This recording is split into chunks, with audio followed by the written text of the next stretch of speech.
I wish I could go back in time and never set foot in that house. Because what I witnessed there still lingers in my mind like a haunting shadow that refuses to fade. A few months ago, I bought an old house in the suburbs.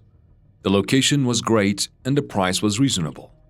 The seller didn't give any special warnings. He just mentioned that the house had been empty for a long time and might need some maintenance. Since I was a loner and loved old houses, I signed the contract without hesitation. But now, when I think back to that day, I realize I should have been more careful. From the very first night, strange things happened. While sitting in the living room reading a book, I heard a noise from the basement. It sounded like something heavy was being dragged across the floor. I listened for a few moments, but when the sound stopped, I convinced myself it was just my imagination. But the noise repeated every night. Sometimes softer, sometimes louder. It was as if someone down there was moving something around. One night, when I could no longer ignore it, I grabbed my flashlight and headed toward the basement door. The wooden stairs creaked under my weight with every step. At the bottom, darkness swallowed everything. I flipped the light switch, but it didn't work. Shining my flashlight around, I saw old boxes, some broken furniture, and a thick layer of dust. But there was no sign of anything that could have caused the noise. I told myself it must be rats, or maybe the old wood of the house was settling, creaking with the temperature changes. But deep down, I knew it wasn't that simple. Over the next few nights, the noises grew louder. Now, in addition to the dragging sound, I could hear faint rhythmic tapping, like someone knocking lightly on the walls. Each time I went down to check, I found nothing. I started feeling like I was losing my mind. One night I decided to ask my elderly neighbor, Mr. Walterson, about the house. When I mentioned the basement, his expression changed. He hesitated for a moment before saying, "You've heard the sounds too, haven't you?" A chill ran down my spine. "You knew about them? Then what are they?" He sighed and said, "This house used to belong to a family, a father, mother, and their young son. The boy disappeared. The police never found him, but some say that..." He trailed off, shaking his head. "Never mind, let's just say they moved away after that and no one else dared to live here." After hearing this, I couldn't sleep at night. I felt that the noises had meaning. Maybe someone had hidden something down there, or maybe... That night, for the first time, I grabbed my phone and turned on the voice recorder. I left it on one of the basement steps and went back to my room. My heart pounded as I waited. An hour later, I listened to the recording. At first, there was only silence. Then, the familiar sound of something being dragged across the floor. And then, a faint voice that made my blood run cold. "Help." I stopped breathing. I dropped my phone. It was impossible. This had to be a mistake, but the more I listened, the more certain I became. It was a whisper, as if coming from behind the walls. The voice wasn't clear, but it kept repeating the same word. "Help." The next morning, I went to the basement with a flashlight. I examined the brick walls carefully, and finally, the thing I had felt all along was right in front of me.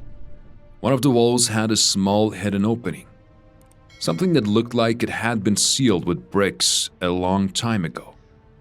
With trembling hands, I wedged a crowbar between the bricks and pushed. The bricks tumbled to the ground with a dull thud, revealing a narrow passage leading deeper beneath the house. A damp, musty smell filled my nose. I shone my flashlight inside. The passage was narrow and seemed to extend somewhere under the house. The farther I went, the heavier the air became. My heart pounded, but something inside me told me to keep going. A few meters ahead, I reached a rusted iron door. It had no lock. With shaking hands, I pulled it open. Inside was a small, dark room.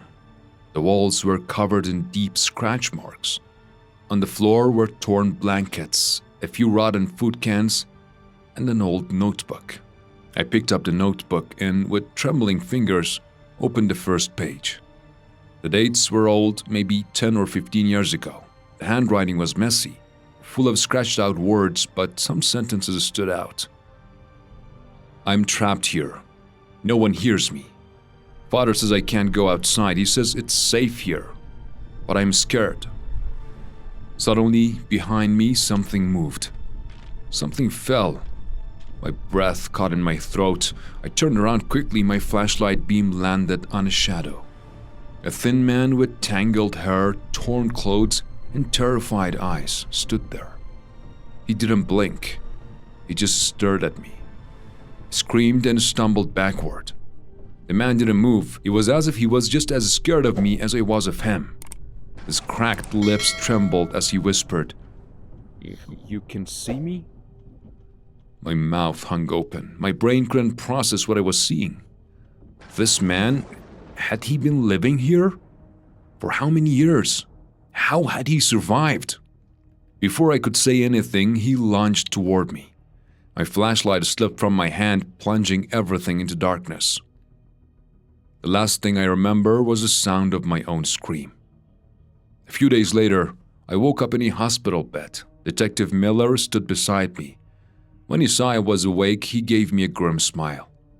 "You're lucky," he said. "A vagrant had been living in that tunnel for years. He must have hidden down there long ago and never came out. But don't worry, he's been taken care of now." I asked, "He was alive?" Miller nodded. "Yeah, but he's mentally unstable. He doesn't know what year it is. He doesn't even know who he is. He just kept repeating one word, father." Something inside me shattered. His father had trapped him down there. Maybe it was the same old family, the same missing boy.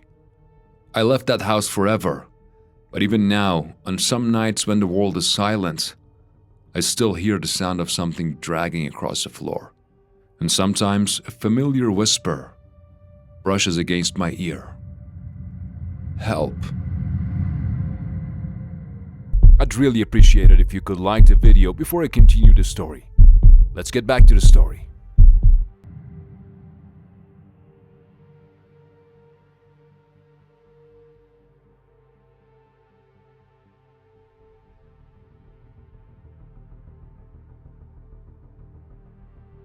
Every night he stood by the window, just staring, and I wish it had just been an illusion.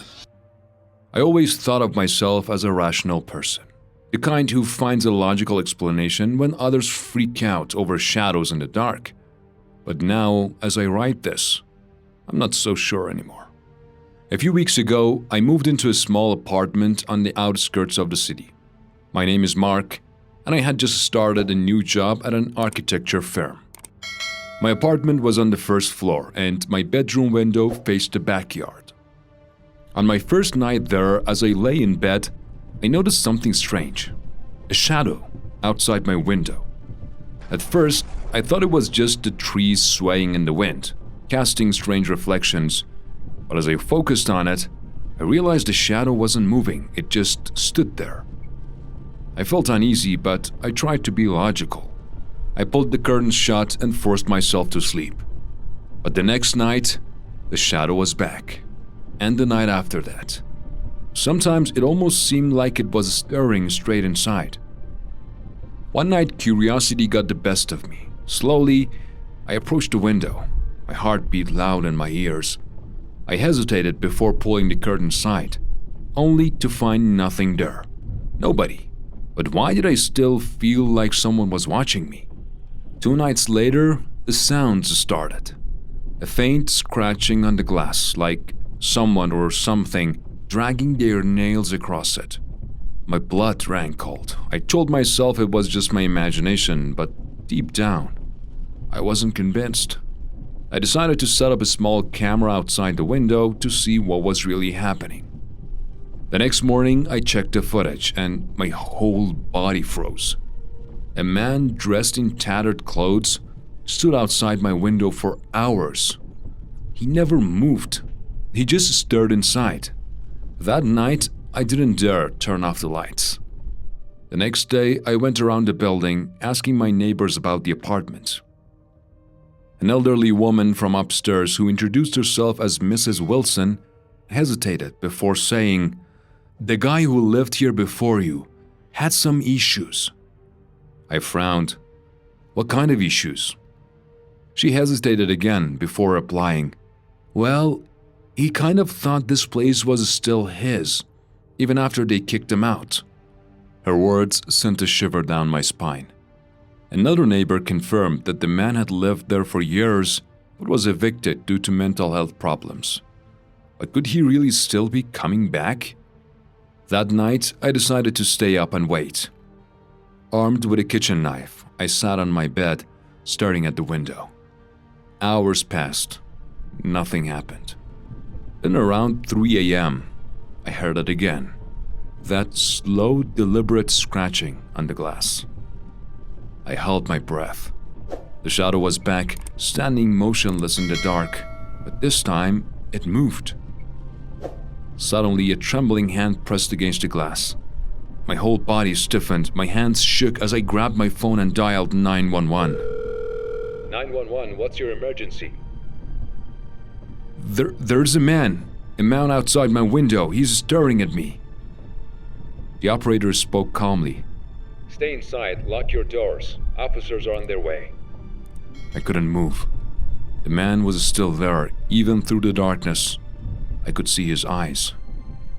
Minutes later, sirens broke the silence. Red and blue lights filled my room as police cars arrived. The man didn't move. 2 officers shone their flashlights toward the window. Finally, the man reacted, but he didn't run. One of the officers shouted, "Hands in the air!" The man slowly turned and raised his hands. The officers restrained him, questioning him as they led him away. When they asked why he was there, he simply smiled and said, "I live here. This is my house. That man inside, he's the stranger." My stomach dropped. Later, the police confirmed what I feared. The man had a history of mental illness. He had lived in my apartment for years before being evicted. Since then, he had been homeless, returning to his old home every night, convinced that it still belonged to him. That night, I crashed at a friend's place. The next morning, I packed my things and left that apartment for good. Now I live somewhere new. My windows face the street instead of a dark backyard. But still, some nights, I get the feeling that someone is watching me. If you want to hear more scary stories, make sure to subscribe so we can reach 1,000 subs soon and bring you more.